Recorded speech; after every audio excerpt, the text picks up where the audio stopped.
कि सिरफरी सी हवा थी, संभलना पड़ा मुझे, मैं आखिरी चिराग था, जलना पड़ा मुझे। आदिवासियों के इस बेबाक और युवा नेता की अब पूरे हिंदुस्तान भर में चर्चा है और पूरे हिंदुस्तान में ये लोकप्रिय भी हो चुके हैं। हम नरेश मीणा की बात कर रहे हैं, लेकिन सवाल ये कि क्या अंताज से होने वाले विधानसभा उपचुनाव में नरेश मीणा को कांग्रेस पार्टी टिकट देगी? और अगर ऐसा हुआ तो फिर प्रमोद जैन भाया जो कांग्रेस के दिग्गज नेता हैं, उनका क्या होगा? प्रहलाद गुंजल शुरू से नरेश मीणा के साथ खड़े हैं। विस्तार से इस खबर पर चर्चा करेंगे, लेकिन बीजेपी नेता की दिन दहाड़े धारदार हथियार से हमला करके हत्या कर दी गई। कौन थे हमलवार और आखिर क्या कारण रहा जिसकी वजह से सुरेंद्र मेवाड़ा की दिन दहाड़े हत्या कर दी गई? और सवाल यह भी कि बदमाश राजस्थान में इतने बेखौफ कैसे हो चुके हैं? बातचीत इस पर भी करेंगे। लेकिन किरोड़ी लाल मीणा, राजस्थान में अगर युवा हो या फिर किसान, सबसे ज्यादा अगर किसी को न्याय की उम्मीद रहती है तो सरकार के मंत्रियों में सबसे पहला नाम कैबिनेट मंत्री डॉक्टर किरोड़ी लाल मीणा का आता है। चाहे वो सब इंस्पेक्टर भर्ती का मामला हो, चाहे बजरी माफियाओं का मामला हो, चाहे वो आरएस भर्ती की तिथि बढ़ाने का मामला हो, वीरांगनाओं का मुद्दा हो, या फिर अब जिस तरीके से किसानों के साथ बड़े स्तर पर धोखा करने वालों का भंडाफोड़ हुआ है, नकली खाद बनाकर किसानों को बेचा जा रहा था, और उसी मामले को लेकर आज नकली बीज बनाने वाले डॉक्टर किरोड़ी लाल मीणा की रडार पर चढ़ गए। मंगलवार के दिन डॉक्टर किरोड़ी लाल मीणा गंगानगर पहुंच गए और वहां पर नकली बीज बनाने वाली फैक्ट्रियों पर छापेमारी कर डाली। विस्तार से इन सब खबरों पर आज की राजस्थान डायरी में चर्चा करेंगे। नमस्कार, आप देख रहे हैं लोकमत हिंदी और मैं हूं आपके साथ महेंद्र बांसुटा।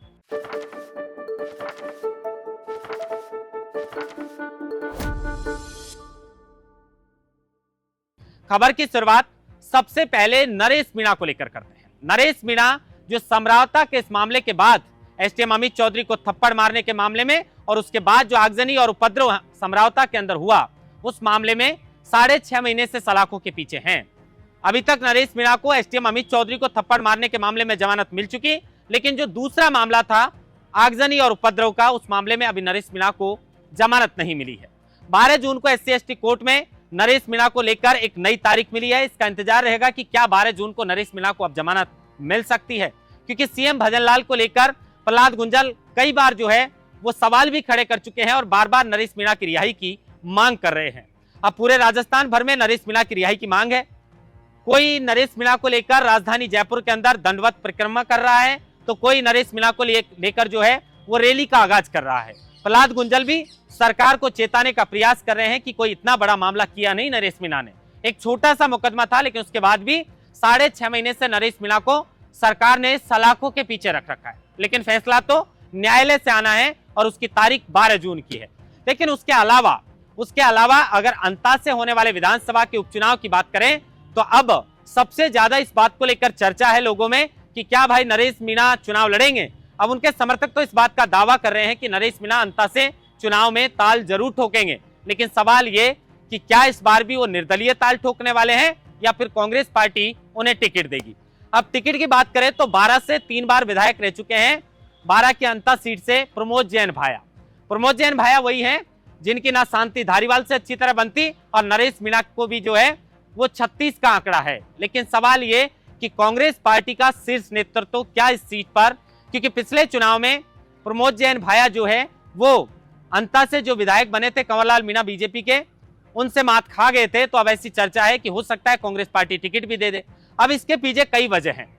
सबसे पहले जब नरेश मीणा ने छबड़ा से चुनाव लड़ा था, उस वक्त भी उन्होंने कांग्रेस पार्टी से टिकट मांगा था, लेकिन कांग्रेस पार्टी ने उनका टिकट काट दिया। उन्होंने बागी होकर ताल ठोक दी और उसके बाद 40,000 मत लाकर यह बता दिया कि इस युवा नेता की क्या ताकत है।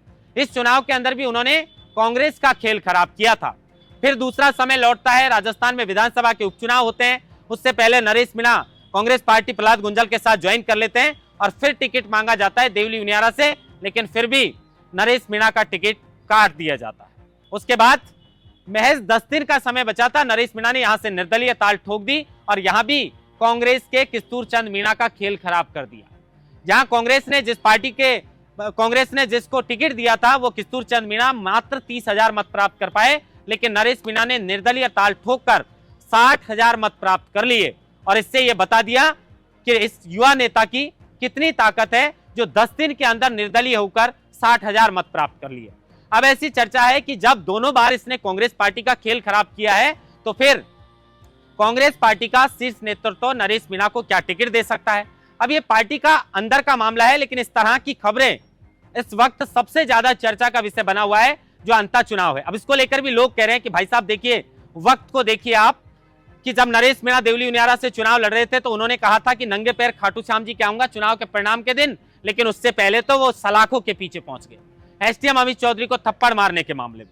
लेकिन उसके बाद अब तक पैरों में पदवेश नरेश मीणा ने नहीं पहने, और समय का चक्कर देखिए कि 20 साल पुराने आपराधिक मामले में बीजेपी के विधायक कंवरलाल मीणा को 3 साल की सजा सुनाई गई, और फिर उसके बाद एजी की रिपोर्ट आने के बाद विधानसभा के जो अध्यक्ष हैं उन्होंने उनकी सदस्यता को रद्द कर दिया, और उसके बाद यह तय हो गया कि आने वाले 6 महीने के अंदर अंता में उपचुनाव करवाए जाएंगे। और अब इसको लेकर चर्चा है कि नरेश मीणा वहां से ताल ठोकेंगे, लेकिन सवाल ये कि क्या निर्दलीय या फिर कांग्रेस पार्टी उन्हें टिकट देगी। और अगर ऐसा हुआ, कांग्रेस पार्टी ने इस युवा नेता पर भरोसा जताया, तो फिर पायलट हो या गहलोत हो, उनके खास प्रमोद जैन भाया, जिन्होंने कार्यालय को लेकर भी करोड़ों रुपए दिए हैं कांग्रेस पार्टी को पीसीसी दफ्तर बनाने के लिए, तो क्या उनका टिकट काटा जाएगा।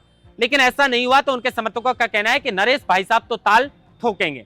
अब इस बात का इंतजार है, और इंतजार 12 जून का भी है, जिसको लेकर नरेश मीणा का फैसला आने वाला है।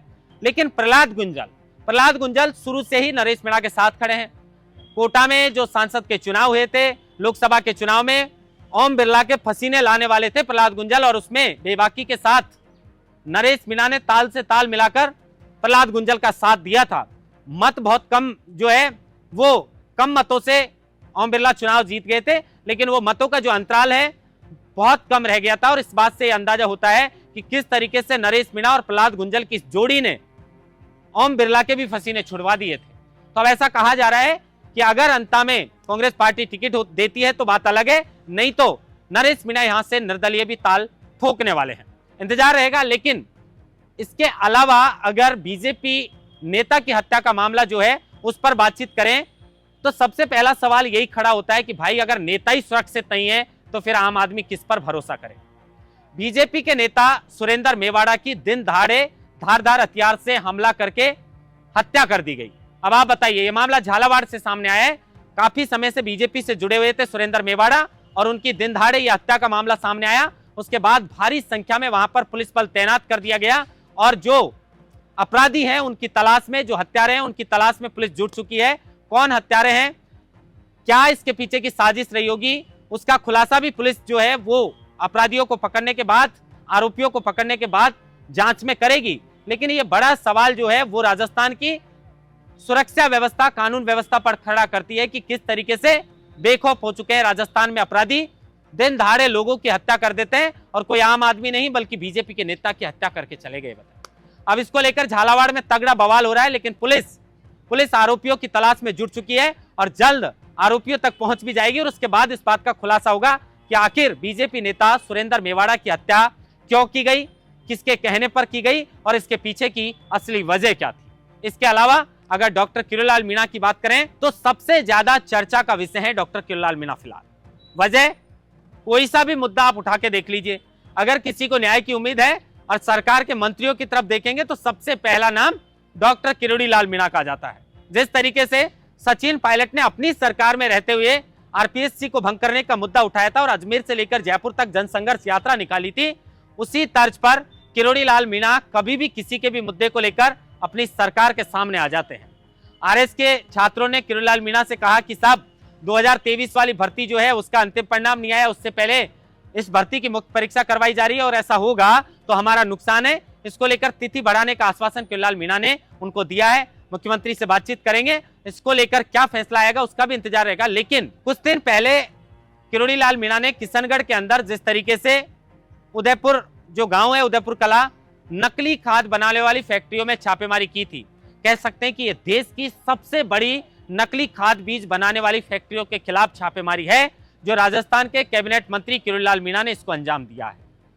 दर्जनों की संख्या में जो फैक्ट्री है नकली खाद बनाने वाली, उनको सीज कर दिया और कह दिया कि कितने बड़े स्तर पर किसानों के साथ धोखा हो रहा है। जो बेचारा अन्नदाता जमीन का सीना चीरकर गर्मी को नहीं देखता, बरसात को नहीं देखता, सर्दी को नहीं देखता, हमारे लिए अन्न उगाता है और उसको अन्न की उर्वरकता को बढ़ाने के लिए जो खाद बेचे जा रहे हैं वही अगर नकली है तो इससे बड़ा धोखा किसानों के साथ क्या होगा। इसी को लेकर मसीहा बनकर सामने आए किरोड़ी लाल मीणा और उन फैक्ट्रियों को सीज करवा दिया, एफआईआर दर्ज करवा दी। लेकिन आज डॉक्टर किरोड़ी लाल मीणा मंगलवार के दिन गंगानगर के अंदर पहुंचते हैं। वहां पर देखा जाता है कि जो अन्न भंडारण वाला जिला है, आप बताइए, गंगानगर राजस्थान का सबसे ज्यादा अन्न भंडारण वाला जिला है और उसी जिले के अंदर नकली बीज तैयार किया जा रहा था। एक्सपायरी डेट वाले जो बीज थे उनको कलर मिलाकर नई पन्नियों में पैक करने का काम चल रहा था और इसी को लेकर कई जगह पर किरोड़ी लाल मीणा ने छापा मारा है। अब इनके खिलाफ एक्शन लिया जाएगा, इनको सीज किया जाएगा, एफआईआर भी दर्ज होगी। लेकिन अब जिस तरीके से किसानों के हक में बेबाक होकर किरोड़ी लाल मीणा उतरे हैं और लगातार ये जो छापेमारी की जा रही है, इसकी पूरे प्रदेश के साथ पूरे देश में चर्चा है, क्योंकि ये चंद पैसे के लिए न सिर्फ राजस्थान के किसान बल्कि राजस्थान के साथ बिहार हो या हरियाणा हो या उत्तरी भारत के कई इलाके, इनमें धड़ल्ले के साथ नकली खाद और नकली बीज को बेचने का काम कर रहे थे। महेंद्र भास्कर, लोकमत हिंदी, जयपुर।